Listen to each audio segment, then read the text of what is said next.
Today we are going to start mathematics part 2, chapter number 5, coordinate geometry. In coordinate geometry we are going to learn distance formula, sections formula and slope of the line. The two application of section formula is midpoint formula and centroid formula. The main object of this chapter is, if the two coordinates of the segments are given, then you have to find that the distance between them. And second object is, the distance between 2 points are given, then you have to find that the coordinate of any point. This is the two main object of this chapter. आपण आज इयत्ता 10वीचा गणित भाग 2 मधील unit number 5 हे पाहणार आहोत. यामध्ये आपण distance formula, section formula, slope of the line हे पाहणार आहोत. सेक्शन फॉर्म्युल्याचे दोन ऍप्लिकेशन आहेत, एक मिडपॉइंट फॉर्म्युला आणि दुसरा सेंट्रॉइड फॉर्म्युला. या युनिट नंबर 5 चे मेन ऑब्जेक्ट, आपलं उद्दिष्ट काय आहे? जर रेषाखंडाचे दोन बिंदू दिले असतील, त्या दोन बिंदूंचे निर्देशांक दिले असतील, तर त्या रेषाखंडाचं अंतर काढायचं. आणि दुसरं, जर रेषाखंडाचे अंतर दिले असेल तर त्या रेषाखंडाच्या अंत्यबिंदूंचे निर्देशन काढायचे. असे दोन महत्त्वाचे ऑब्जेक्ट आहेत. इयत्ता 9वी मध्ये आपण जो भाग या धड्याच्या अनुषंगाने शिकलो आहोत त्याचं जरा नॉलेज आपण मिळूया. You have to recall your knowledge. First, you have to recall your knowledge. In 9th standard, we discuss about axis, origin, quadrant, coordinate of a point, how to plot a point on graph paper, a parallel to x-axis, parallel to y-axis, and lastly, equation of the line. थोडंसं आपण इयत्ता 9वीचं ज्ञान आठवूया. इयत्ता 9वी मध्ये आपण या coordinate जॉमेट्रीच्या संदर्भामध्ये अक्ष, ओरिजिन, चरण, बिंदूंचे निर्देशांक आणि त्याचबरोबर बिंदू आलेखावर कशा पद्धतीने प्लॉट करायचा, दाखवायचा, एखादी रेषा x अक्षाला कशी समांतर असते, एखादी रेषा y अक्षाला कशी समांतर असते आणि त्याचबरोबर रेषेचं समीकरण काय असतं हे आपण इयत्ता 9वी मध्ये शिकलेलो आहोत. आता 5.1 ही आकृती आहे, त्या आकृतीचं प्रथम निरीक्षण करायचं आहे. तुम्हाला समोर आकृती दिसत असेल. प्रतल ही संकल्पना आपण पाहिलेली आहे. What is mean by plane and what is mean by quadrant. A two perpendicular line intersect to each other. The plane is divided into 4 parts, that is the first quadrant, second quadrant, third quadrant and fourth quadrant. For the sake of sign convention, this plane is divided into 4 parts, and in each and every part the sign of the x and y coordinates are different. In first quadrant, if you observe this diagram, first the coordinate of the x and y is both are positive.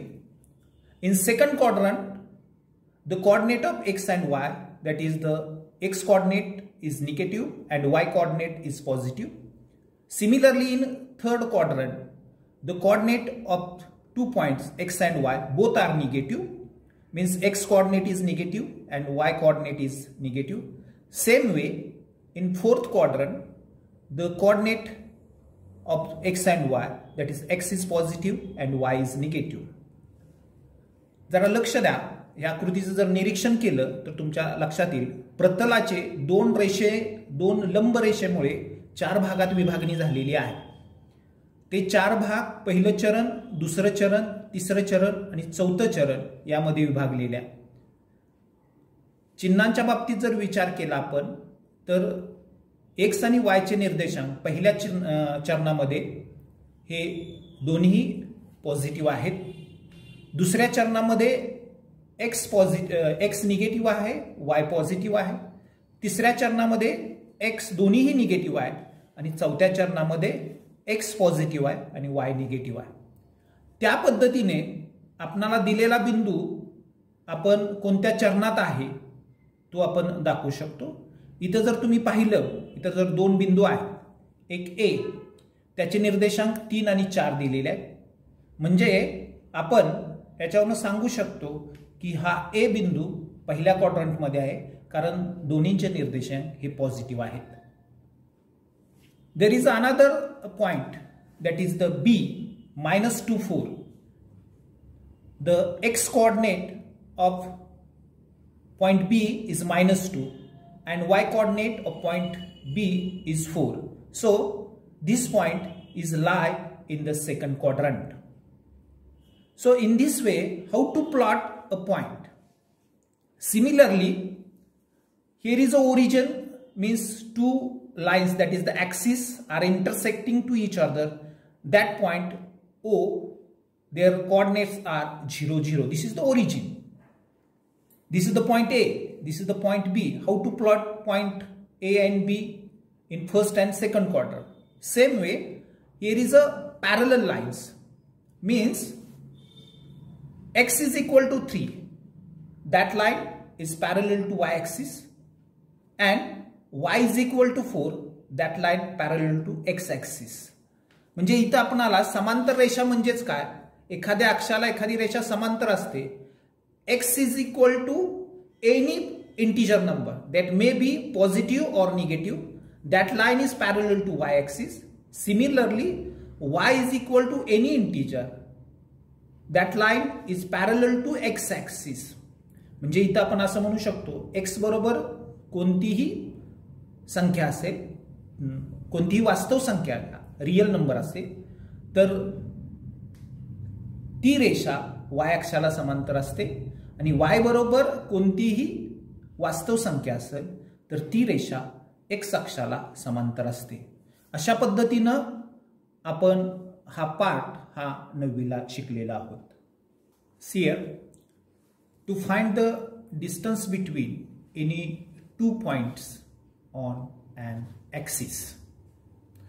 Observe the figure 5.2. Here is the x-axis, here is the y-axis.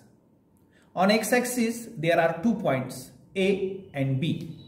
The coordinate of that 2 points are x1 0 and x2 0. If you observe the coordinate of this point A and B, the y coordinate is 0 and x coordinate is x1 and x2. Similarly, there are 2 points on axis y, P and Q. The coordinate of point P is 0 y1 and the coordinate of point Q is 0 y2. Carefully observation of this point P and Q. The coordinate of x is 0. So the distance between these 2 points is x2 minus x1. Similarly, the distance between these 2 points P and Q is y2 minus y1. या आकृतीचं निरीक्षण करा 5.2 मध्ये.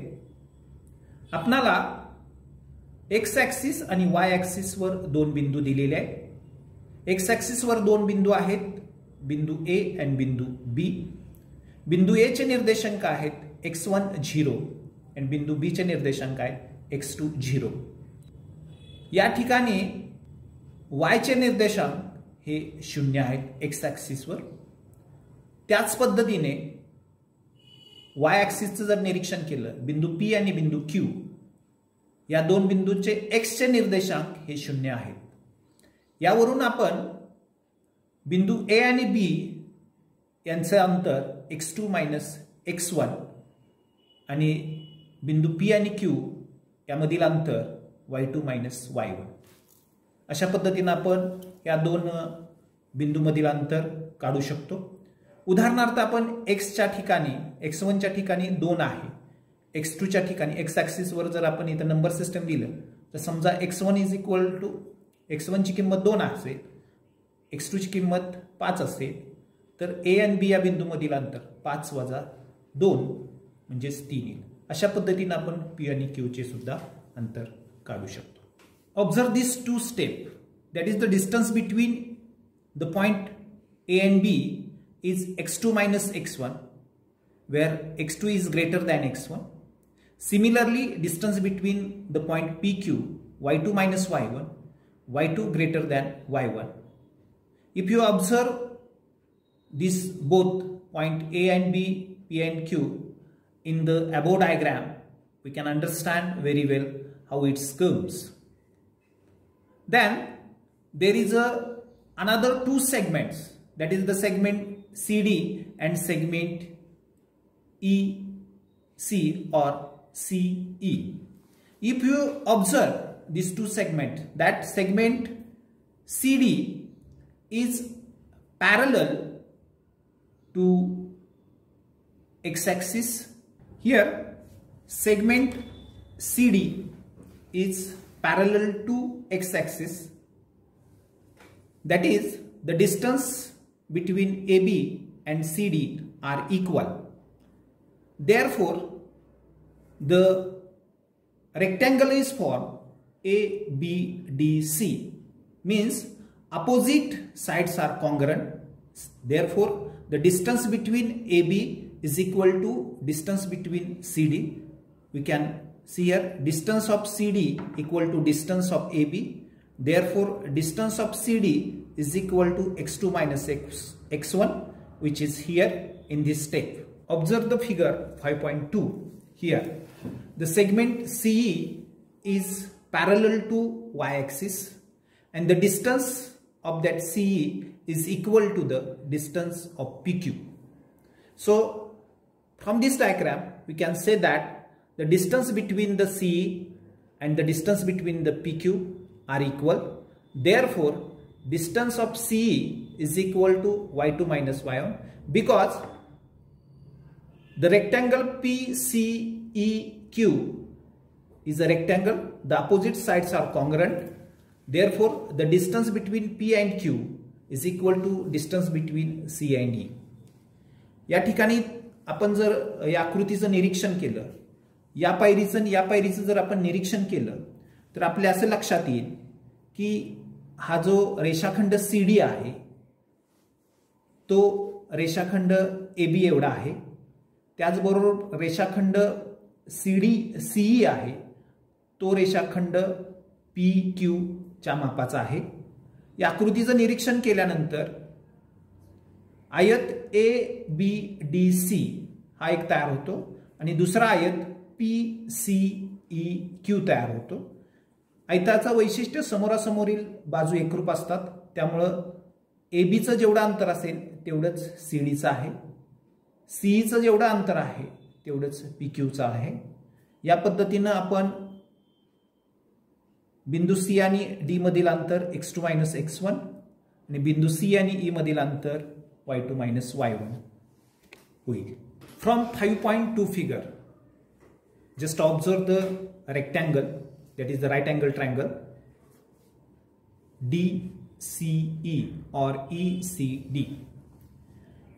In this triangle, according to Pythagoras theorem, ED is hypotenuse and these two are the sides.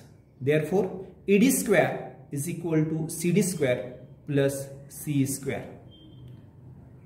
The distance between point C and D is x2 minus x1 and the distance between the point C and E is y2 minus y1. Substitute the value of CD and EC in this equation, Pythagoras equation. Therefore, ED square is equal to x2 minus x1 bracket square plus y2 minus y1 bracket square. बघा 5.2 आकृती जी आपण मागील ग्राफची बघितली होती तीच आकृती मी या ठिकाणी काढलेली आहे. तुम्ही त्रिकोण ईसीडीचं जर निरीक्षण केलं, हा ईसीडी त्रिकोण हा काटकोन त्रिकोण आहे. त्यामध्ये ईडी हा हायपोटेन्यूस कर्ण आहे आणि पायथागोरसचं प्रमेय किंवा पायथागोरस थेरम आपल्याला माहित आहे. कर्णाचा वर्ग बरोबर काटकोन करणाऱ्या बाजूंच्या वर्गांची बेरीज, अशा पद्धतीनं हा पायथागोरस थेरम आहे. तो इथं मांडलेला आहे. ईडी स्क्वेअर बरोबर CD square plus c square. या इक्वेशनमध्ये आपण आकृतीवरनं किमती घालू सीडीच्या आणि ईसीच्या. या किमती सबस्टिट्यूट केल्यानंतर आपल्याला ED square is equal to x2 minus x1 कंसाचा वर्ग अधिक y2 मायनस y1 कंसाचा वर्ग मिळेल. हे सोडवल्यानंतर दोन्ही बाजूची वर्गमुळे घेऊ. ED is equal to under root x2 minus x1 bracket square plus y2 minus y1 bracket square. और distance between point E and D is same way x2 minus x1 under root of x2 minus x1 bracket square plus y2 minus y1 bracket square. आता या ठिकाणी आपण या किमती substitute केल्यानंतर ED बरोबर वर्गमुळात x2 minus x1 bracket square plus y2 minus y1 bracket square मिळेल आपल्याला. किंवा ई आणि डी बिंदूमधील अंतर हे या पद्धतीनं मिळेल. वर्गमुळात x2 minus x1 bracket square plus y2 minus y1 bracket square. आपण या ज्या x1 आणि x2 चा क्रम बदलल्यानंतर सुद्धा किंमत एकच येते. म्हणून ईडी बरोबर under root x1 minus x2 bracket square plus y1 minus y2 bracket square. अशा पद्धतीनं हे जे सूत्र मिळतं, दोन बिंदूंचे निर्देशांक दिल्यानंतर त्या बिंदूंचं अंतर कसं काढायचं हे आपण पाहिलेलं आहे आणि यालाच आपण डिस्टन्स फॉर्म्युला असं म्हणतो. This is known as a distance formula. विद्यार्थ्यांनो, कोणतंही उदाहरण सोडवत असताना प्रथम म्हणजे गणित भाग 1 आणि गणित भाग 2 किंवा अन्य विषय विज्ञानाच्या संदर्भात जरी बोलायचं झालं तर प्रथम आपण त्या युनिटमध्ये कोणता भाग शिकायचा आहे तो भाग आपण परफेक्ट शिकला पाहिजे. म्हणजेच या चॅप्टरचा जर आपण विचार केला तर आपल्या असं लक्षात येईल की आपण आता डिस्टन्स फॉर्म्युला बघितलेला आहे. याच्या पुढे आपण सेक्शन फॉर्म्युला बघणार आहोत, त्याच्या पुढे स्लोप ऑफ द लाईन बघणार आहोत. पण ज्या वेळेला आपण अभ्यास करतो किंवा माझा अभ्यास पूर्ण झाला असं पण म्हणतो, त्यावेळेला आपल्या हे लक्षात आलं पाहिजे की या धड्यातील या युनिटमध्ये कोणकोणते पॉइंट्स आहेत, त्या पॉइंट्सचं आपल्याला अंडरस्टँडिंग आकलन व्यवस्थित झाले आहे किंवा नाही हे पहिल्यांदा पाहिलं पाहिजे. एकदा आकलन आपल्याला व्यवस्थित झालं, ती सूत्र पाठ झाली, तर उदाहरण कोणतंही असेल ते उदाहरण आपणाला सोडवता येतं. एक आता लक्षात घ्या, समजा एखादं उदाहरण वाचल्यानंतर पहिल्यांदा आपणाला त्या उदाहरणामध्ये 2 भाग असतात.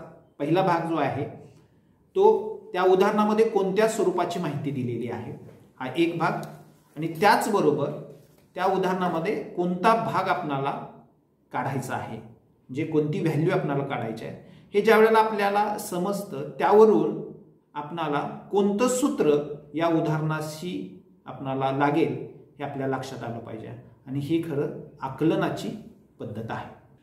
See here example 5.1 fourth example. Verify that the points P minus 2, 2, Q 2, 2 and R 2, 7 are the vertices of a right angle triangle. If you read the example very carefully, you have to first understand what is the meaning of that example. आता मी एक उदाहरण वाचलं.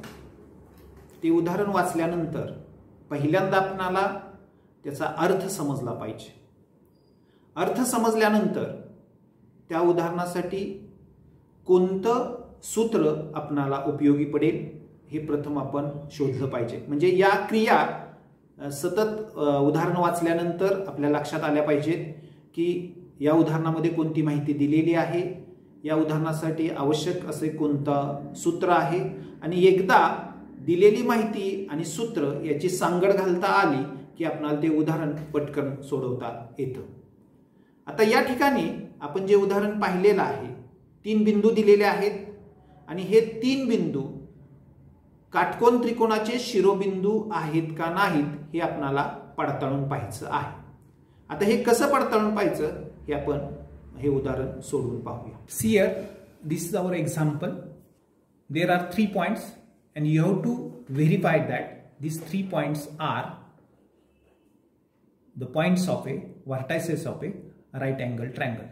म्हणजे हे 3 बिंदू काटकोन त्रिकोणाचे शिरोबिंदू आहेत हे आपल्याला दाखवायचं आहे. आता एखादं उदाहरण सोडवत असताना आपल्याला 2 पद्धतीने हे उदाहरण सोडवता येईल. जस्ट आपण इथं पाहिलं असेल की इथं एक मी छोटीशी आकृती काढलेली आहे. 4 चरण आहेत. चरण पहिलं, दुसरं, तिसरं, चौथं. या चरणामध्ये हे बिंदू, पहिला क्यू बिंदू 2 2 इथं असेल. दुसरा जो बिंदू हा पी बिंदू क्यू 2 2 इथं आहे. क्यू 2 7 इथं आहे. हे पी क्यू आर हे बिंदूचं जर आपण निरीक्षण केलं तर तुमच्या असं लक्षात येईल की हा काटकोन त्रिकोण आहे. आकृतीवरून आपल्याला ते सांगता येतं, पण आपणाला जे आपण ज्ञान शिकलेलं आहे याच्या अगोदरचा जो डिस्टन्स फॉर्म्युला आहे त्याच्या अनुषंगानं आपण हे उदाहरण सोडूया. प्रथम आपल्याला माहित पाहिजे की डिस्टन्स फॉर्म्युला कोणता आहे. आता थोडंसं पाठीमागचं ज्ञान बघा. Distance formula, distance between any 2 points is equal to if the coordinate of that points are x1 y1 and x2 y2, then the distance formula is equal to under root of x2 minus x1 bracket square plus y2 minus y1 bracket square. Use that formula here. आता बघा, आपण distance फॉर्म्युलानुसार हे गणित सोडवणार आहोत. बिंदू P आणि बिंदू Q मधील अंतर, त्याचं सूत्र काय आहे तर PQ वर्ग बरोबर x2 minus x1.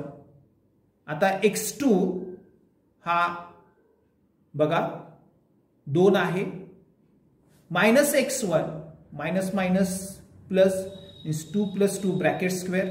Similarly y2 minus y1, y2 2 आहे, मायनस y1 2 आहे, means 2 minus 2 bracket square. So PQ square is equal to 16.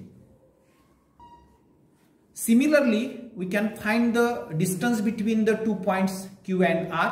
Here we can get QR square is equal to 25, and distance between the 2 points PR, that is the P and R, we can substitute the value of coordinate in the distance formula. We can get PR square is equal to 41. If you observe these 3, PQ square, QR square and PR square, and according to Pythagoras theorem, that is in this triangle, right angle triangle, that is the PR square is equal to PQ square plus QR square. Substitute value of this, that is PR square is equal to 41, PQ square is equal to 16 and QR square is equal to 25. We can get 41 is equal to 41, means LHS is equal to RHS.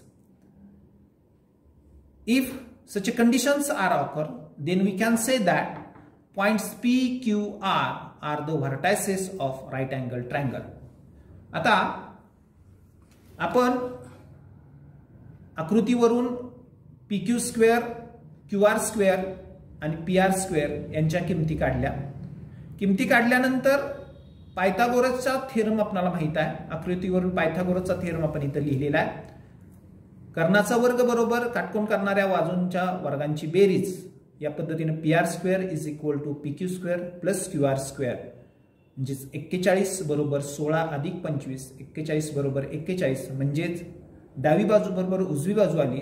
त्यावरून आपण असं म्हणू शकतो की PQR हे बिंदू काटकोन त्रिकोणाचे शिरोबिंदू आहेत. आता आपण दुसरं उदाहरण पाहू. determine whether the points are collinear. You have to first understand what is mean by collinear. बघा एक दुसरं उदाहरण आहे आपलं, determine whether the points are collinear. याचा अर्थ असा होतो की दिलेले जे बिंदू आहेत खाली ए बी सी हे कोलिनियर आहेत, म्हणजे एक रेषीय आहेत का हे आपल्याला शोधायचं आहे. पहिल्यांदा आपण हे पाहू की कोलिनियर म्हणजेच काय, म्हणजे एक रेषीय बिंदू म्हणजेच काय. याचाच अर्थ होतो की दिलेले बिंदू हे एकाच रेषेवर असतात. म्हणजे बिंदू ए, बिंदू बी आणि बिंदू सी हे तीन बिंदू हे एकाच रेषेवर आहेत किंवा नाहीत हे आपल्याला पाहायचं आहे. मग बिंदू ए आणि बिंदू बी च्या दरम्यान सी असेल, बिंदू बी आणि बी सी च्या दरम्यान ए असेल आणि बिंदू बी बिंदू ए आणि सी च्या दरम्यान असेल. अशा पद्धतीचं कॉम्बिनेशन असू शकतं, पण हे बिंदू एकाच रेषेवर असले पाहिजे. त्यालाच आपण कोलिनियर बिंदू आहेत असं म्हणू शकतो. मग डिस्टन्स फॉर्म्युल्याचा आधार घेऊन आपण बिंदू ए बी मधील अंतर काढायचं आहे, बिंदू बी सी मधील अंतर काढायचं आहे आणि बिंदू ए सी मधील अंतर काढायचं आहे. परत एकदा लक्षात घ्या, जर दिलेले बिंदू एक रेषीय आहेत किंवा नाहीत हे बघायचं असेल तर त्या तीन बिंदूचं अंतर काढलं पाहिजे. म्हणजे बिंदू पहिल्या कोणतेही दोन बिंदू घ्या, त्यांचं अंतर काढा, परत दोन बिंदू घ्या, त्याचं अंतर काढा आणि राहिलेले परत दोन बिंदू घ्या, त्याचं अंतर काढा. या पद्धतीने आपण इथं तीन कॉम्बिनेशन्स तयार होतील. ए बी अंतर, बी सी अंतर आणि ए सी अंतर. आता बाय द डिस्टन्स फॉर्म्युलानुसार A B square is equal to x2 minus x1 bracket square plus y2 minus y1 bracket square. म्हणजे ए आणि बी या बिंदू मधील अंतर काढताना आपण या सूत्रामध्ये हा ए x1 y1 बी x2 y2 असं मानू. या ज्या किमती आहेत या सूत्रामध्ये आपण सबस्टिट्यूट करू. A B square is equal to x2 म्हणजे 2 minus 1 square, y2 minus 5 minus y1 minus 3 means 5 minus 5 plus 3 minus 2. AB square is equal to 5. AB is equal to root 5. In this way, we can calculate the distance between the point B and C. We can get BC is equal to 6 root 5. Similarly, we can find the distance between point A and C. That is the AC is equal to 5 root 5. आपण त्याच पद्धतीने distance फॉर्म्युलाचा उपयोग करून बिंदू बी आणि C चं अंतर काढलं.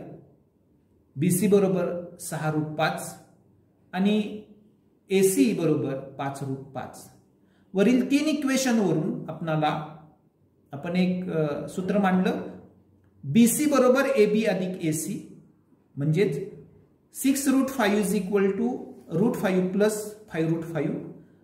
6 root 5 is equal to 6 root 5 म्हणजेच डावी बरोबर उजवी बाजू आली. याचाच अर्थ होतो की बिंदू ए हा बिंदू बी आणि सी च्या दरम्यान आहे आणि म्हणून बिंदू ए बी सी हे एक रेषीय आहे. त्या आकृतीवरून आपल्याला हे पाहता येतं. विद्यार्थ्यांनो, आपण या भागामध्ये चरण, अक्ष, समांतर रेषा, एक्स अक्षाला समांतर रेषा, वाय अक्षाला समांतर रेषा, त्याचबरोबर डिस्टन्स फॉर्म्युला हे पाहिलेला आहे आणि त्याच्यावर आधारित आपण एक दोन उदाहरणं पाहिलेली आहेत. थोडीशी उजळणी आपण या ठिकाणी करूया की आपला जो या धड्याचं उद्दिष्ट आहे की बिंदूंचे निर्देशांक दिल्यानंतर त्या दोन बिंदूमधील अंतर कसं काढायचं हे आपण डिस्टन्स फॉर्म्युल्यानुसार शिकलेलो आहोत. जर आपणाला उदाहरणाचा पूर्ण अर्थ समजला, त्या उदाहरणामध्ये कोणती माहिती दिलेली आहे आणि आपणाला कोणती माहिती काढावयाची आहे हे जर समजलं तर आपणाला ते उदाहरण पटकन सोडवता येतं. त्याचबरोबर उदाहरण सोडवत असताना जर आपणाला आकृती काढता आली तर ते उदाहरण सोडवायला अतिशय सोपं जातं. त्यामुळं उदाहरण वाचल्यानंतर प्रथम त्या उदाहरणाच्या माहितीनुसार आकृतींचं रेखांकन करा आणि त्या आकृतीमध्ये माहिती लिहा. मग आपल्याला सोपी गोष्ट जाते की आपण उदाहरण सोडवत असताना कोणतं आपण फॉर्म्युला वापरणार आहोत. पुढील भागामध्ये आपण सेक्शन फॉर्म्युलाच्या संदर्भामध्ये माहिती घेणार आहोत.